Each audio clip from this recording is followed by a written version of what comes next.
Say now, brother, seeing the kind of commando gear you been stocking up on, you ain't just using that stuff for keeping the neighbors away from your shit, is you? Well, that's your business, okay? I just figured somebody with a shopping list like yours might be up for a little action czar, alright? Yo, I need a hardcore, massively bionic, two-fisted Yojimbo for a supersized skull. Straight up $100 million movie gangster. You still with me? Here's what's going down.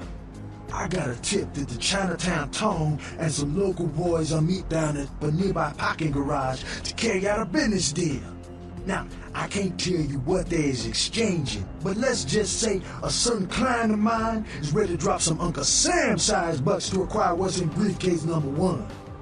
You get it for me, I'ma not only give you a cut, but I'll roll out my special stock as well. Now, how that sound?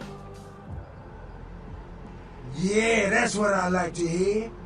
Now, if you're the straight-out hard-boiled Terminator type, I'd suggest you buy some heavy firepower before you roll up to the parking garage. You need anything?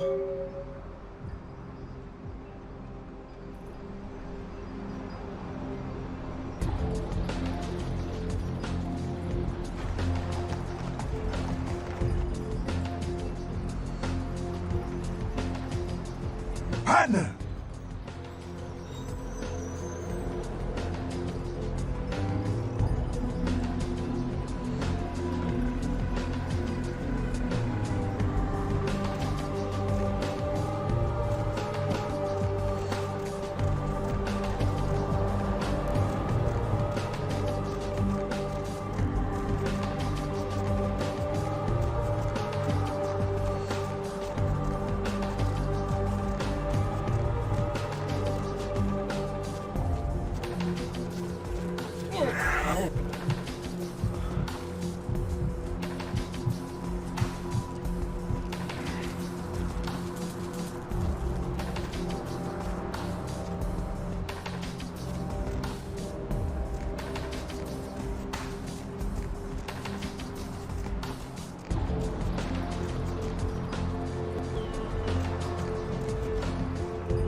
Going somewhere?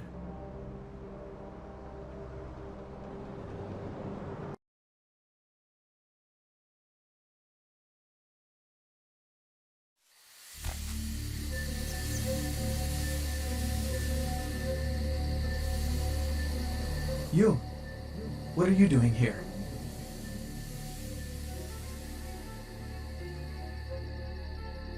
No?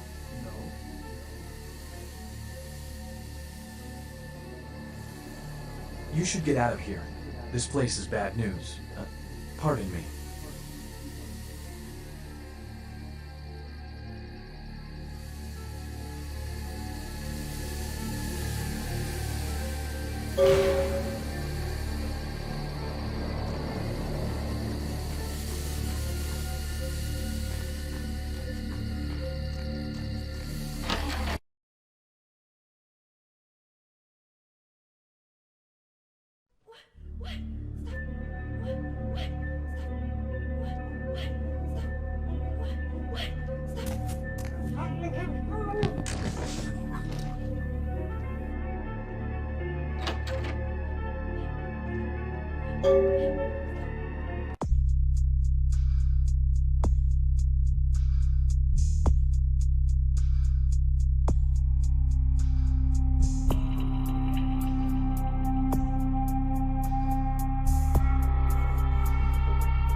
It is quite peculiar, the happenings I've been made to witness for my supernatural longevity.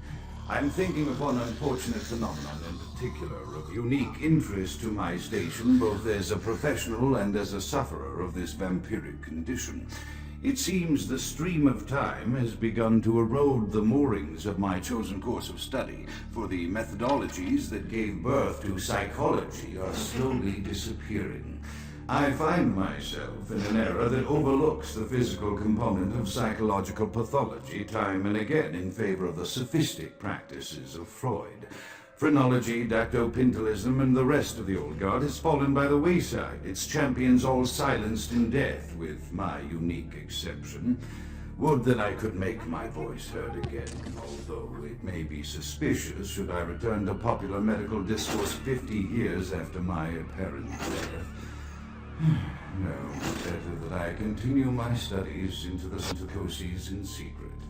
One day, may I hold up my own cure as validation of the methods.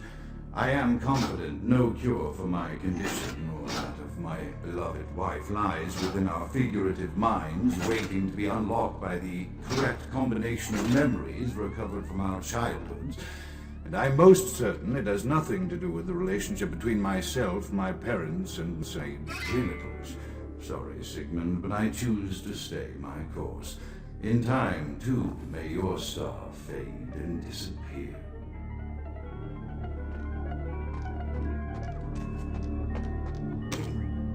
Another unfortunate casualty to tide of time, insane asylums. I lament their loss not only as brokerage houses for the breadth and depth of human psychoses, but also I shall mourn the disappearance of that peculiar environment present only in an insane asylum. That palpable atmosphere of blissed brains and churning bowels, the odoriferous melange of freely flowing bodily humors, that gently rolling cacophony of distant sobs and screams, the muttered cursing of perceived enemies, and the blissful gurgle of the lobotomized, like a newborn babe discovering the sky. I shall still find these subjects as surely as I find bloody sustenance in the night, but this climate, I fear, may never be replicated.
Often I reflect with great regret on the missed opportunity that was my infector.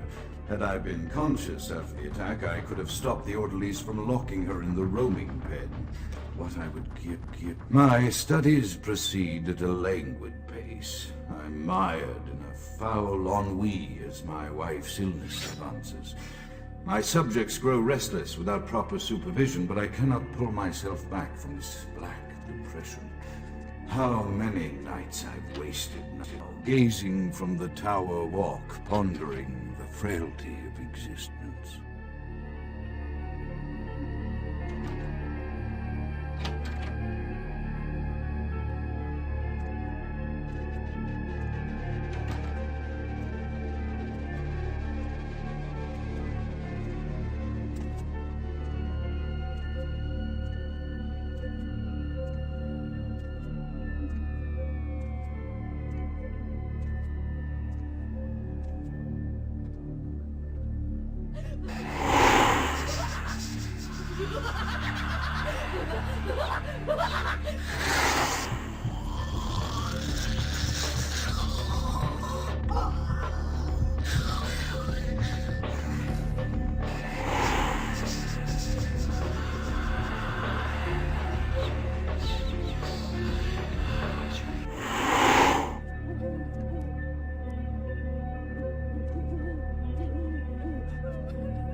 After decades of solitary study into this affliction, I have learned that it is by no means mine alone.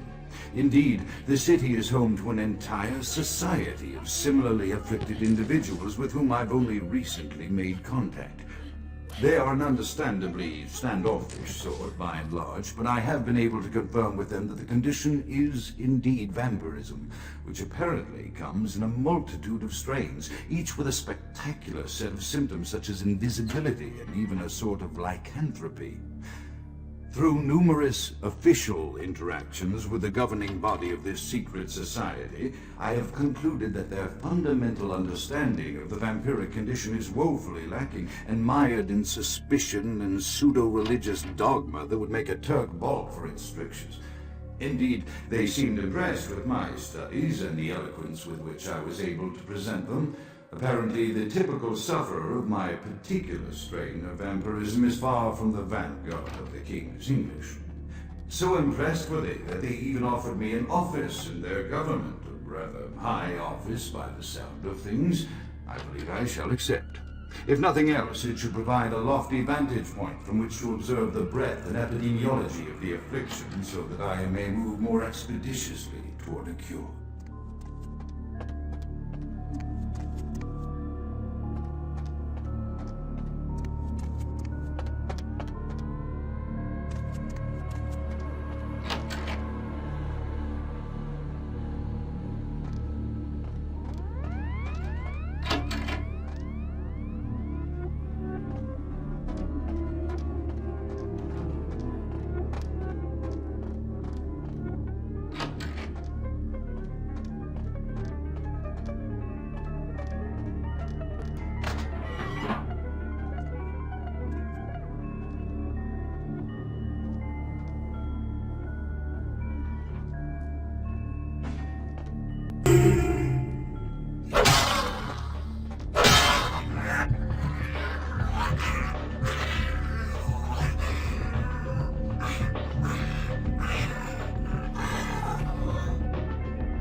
I have accepted the role of Primogen for Clan Malkavian, the dreadfully winsome label applied to the particular strain of vampirism I suffer, so named for some supposed vampire father figure of old, or poppycock grown from a backward culture that seems interminably drawn to children's tales and the fiction of Victorian romance, when it should concern itself with the science behind their suffering.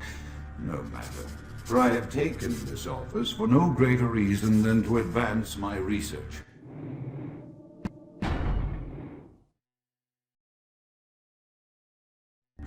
I must make mention, however, that even among my would-be peers in this governing body of vampires, the level of paranoia and superstition is frightening. Their intelligence is not the question, no, indeed. As they courted me for this appointment, I had to suspect that their overtures were hand-tailored to what must be my obvious infatuation with reason. For the devil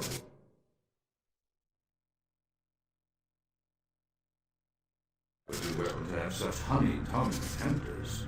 Even so, I could not help but notice the dressing of language these vampire leaders chose for their siren song.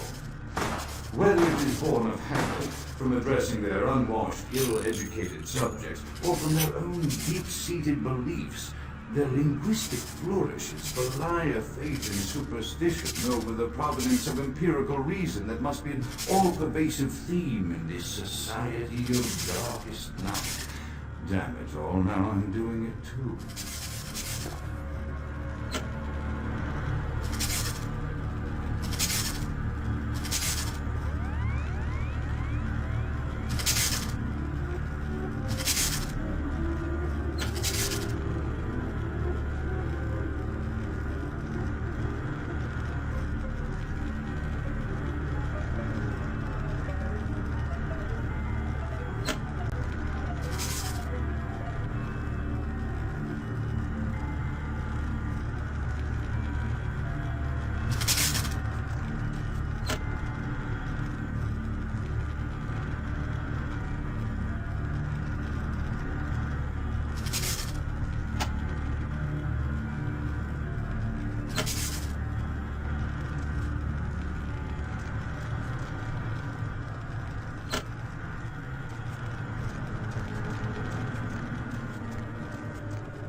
As I expand my dealings with the vampire government, I have encountered a disturbing new symptom of this affliction. Frequently, in conversation, I will hear voices emanating from other vampires, voices that are not their own, but which seem to have insight into their lives beyond what I could gather from simple conversation. These voices seem to echo from deep within my fellow vampires, and I cannot be certain if this symptom belongs to my strain of illness or theirs, for the voices are various and inconsistent. I dare not mention this symptom to my vampiric peers, for they have proven themselves true predators to whom I could be loath to reveal any sign of weakness. Indeed, these voices have counseled me against confessing their presence, and until I can confirm their source, I will listen. The information the voices have given me ranges from curious to frightening. The latter case is especially true of one powerful vampire whose name I shall not commit to recording in the interests of self-preservation.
Freeze!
No!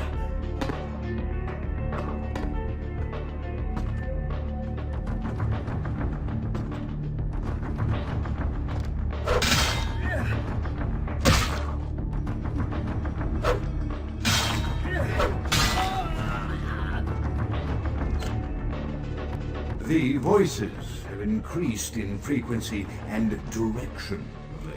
They have begun to stay with me long after conversation has ceased and are serving as quite a distraction. I fear others are beginning to notice my preoccupation at the vampire gatherings. I'm thinking again of the particular vampire of whom I spoke previously, who I dare not name for my growing fear. If the voices are to be believed, I am no longer safe. I know it. The voices have proven themselves authentic, and I have withdrawn from the Vampire Society entirely. My absence will no doubt draw attention, but I could no longer hold my fragile composure around the ravenous eyes of my vampire peers, especially not around him. The voices compelled me to make what I fear is a Faustian bargain, but I had to, for their demands are constant and merciless. I have secluded myself within the mansion. I know he will strike out at me. He will go to any length to achieve his ambitions, and he knows that I know. I have taken precautions to protect my beloved wife. The cure will have to wait until our immediate safety is guaranteed. The mansion was constructed with security in mind, but at that time I was not privy to the full range of vampire capabilities. The voices echo in the twisted corridors of my psyche, dark whisperings of a macabre and formless menace, the approach of which portends an end to all of this.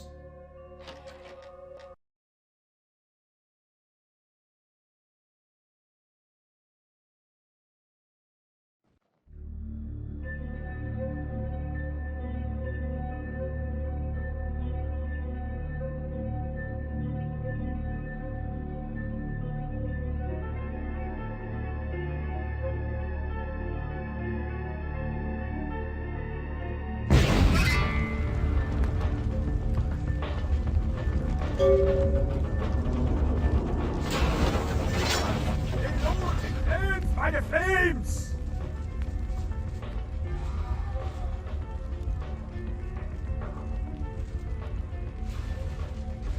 Count is dead?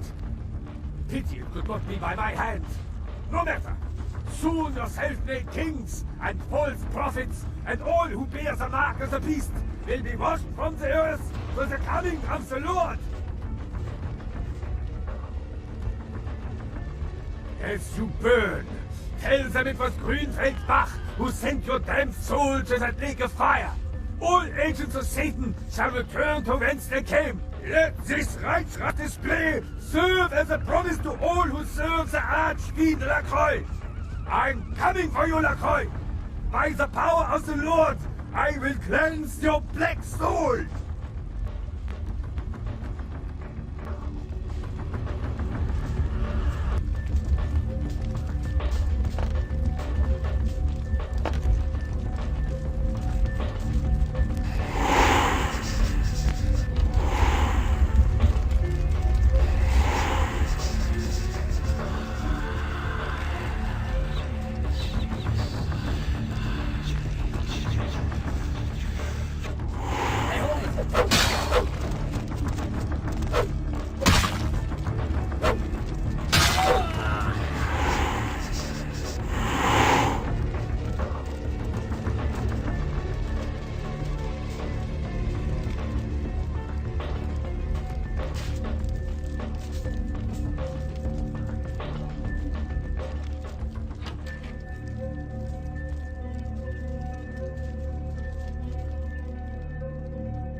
Evening there. Something burning? Ooh, smells like someone burnt the burgers.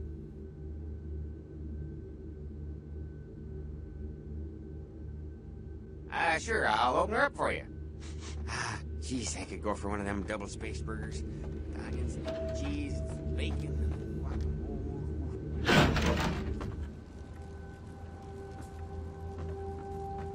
The Primogens still haven't been contacted by Grout. I thought I made it clear that you are not supposed to come back until we had heard from him. Grout's dead? What?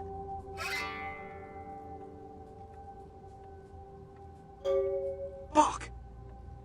Every time I think he's lost the scent. So, Bach killed Grout to draw me out.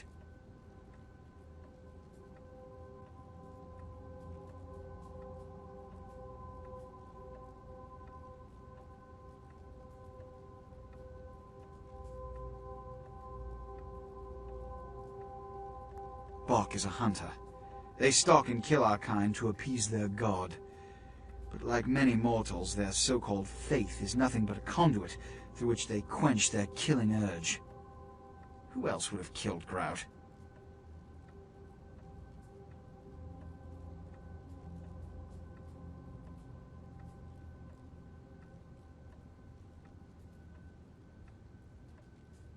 Look at me. Are you sure it was Nines Rodriguez?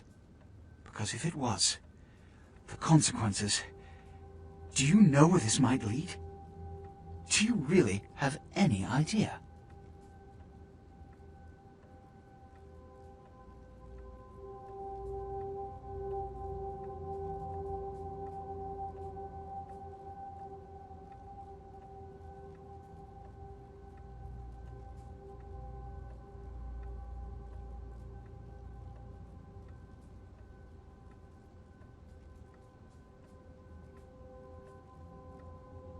It means, under most circumstances, I would call a blood hunt on the murderer immediately. However, the anarchs of this city may interpret such an action to be a declaration of war. I do not want a war with them. This decision will take some time. I need to confer with the Primogen on this. In the meantime, I've come to a decision on the Ankaran sarcophagus, and I believe that for the safety of the inhabitants of this city, we need to place the sarcophagus under Camarilla protection until its contents can be confirmed. You're becoming quite indispensable to me.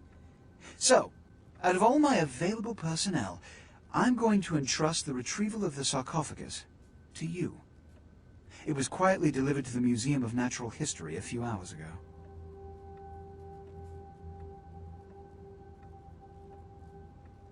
The manifest from the Dane shows there was a small box from the same dig on board, but it was listed as missing. Keep an eye open for it. It may have been overlooked. It's crucial we get the sarcophagus in our possession within the next few hours. Here are the keys to the front door of the museum. The sarcophagus should be in an examination room of some sort. There's a small security staff on site, but I don't want a massacre. Mortals are just as easy to deceive as they are to kill.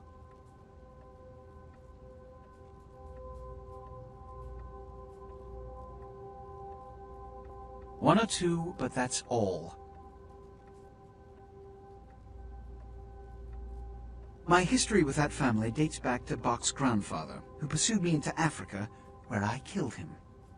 Bach's father tracked me to London to meet his death. And now Bach and the Society of Leopold have followed me across America. They never learn. Witch hunters, an anachronistic holdover from the Middle Ages. They are inquisitors, whose fanaticism has convinced them that their triumph over the supernatural will save mankind and secure them a cushy spot in heaven.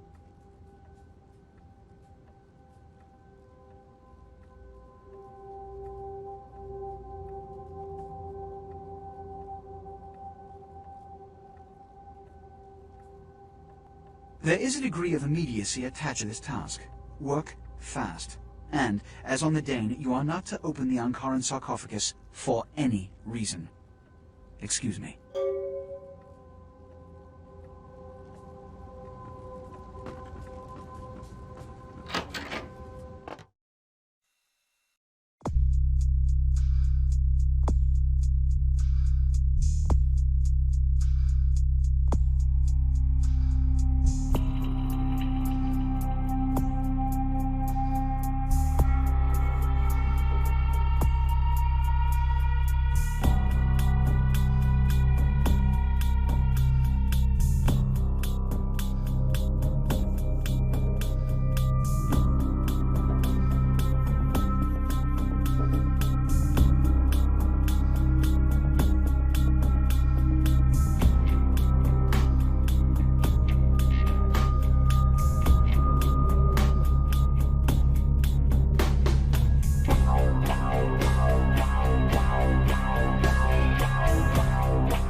me!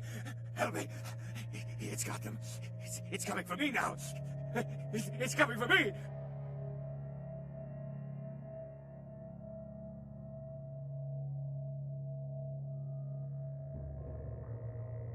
Black Widow. Black Widow. Spiders. Spiders and flies. Spiders and flies. No, it was out of nowhere.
Real terror is not the sight of death.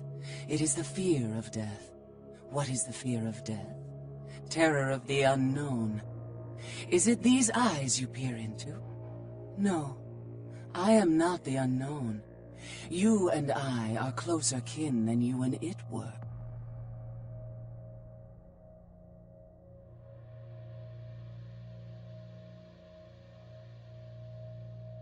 Child of Malkav, you should understand better than any other the debilities of some of these bloodlines. A spider? No, they drink only blood.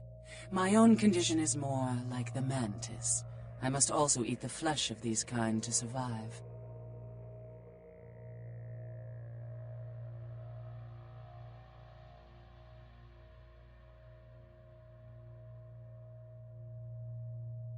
My birth name I tell no one. You may address me as Pisha. Pisha was the name of my companion and lover in a time before my death, 230 years ago. She has no need of it anymore.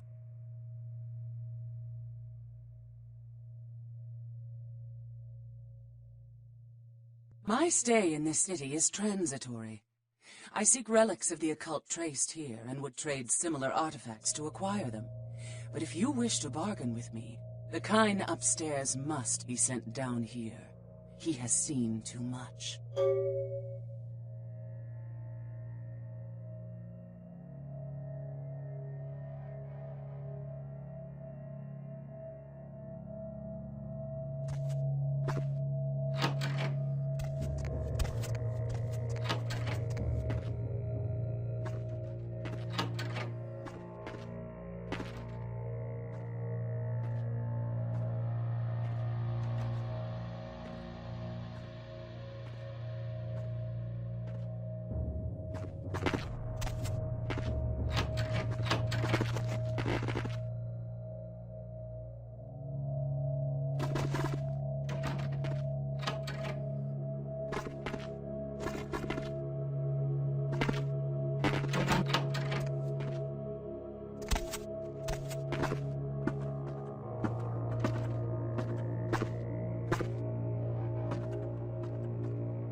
No, it was out of nowhere.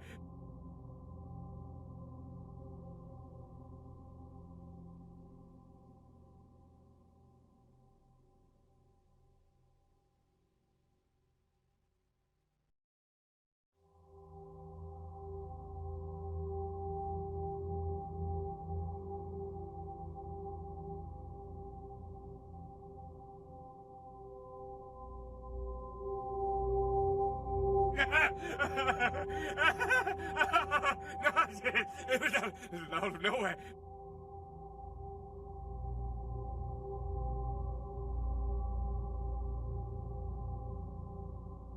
Dead? But how did you... What are you?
I made a request of you. Why have you not sent the man down?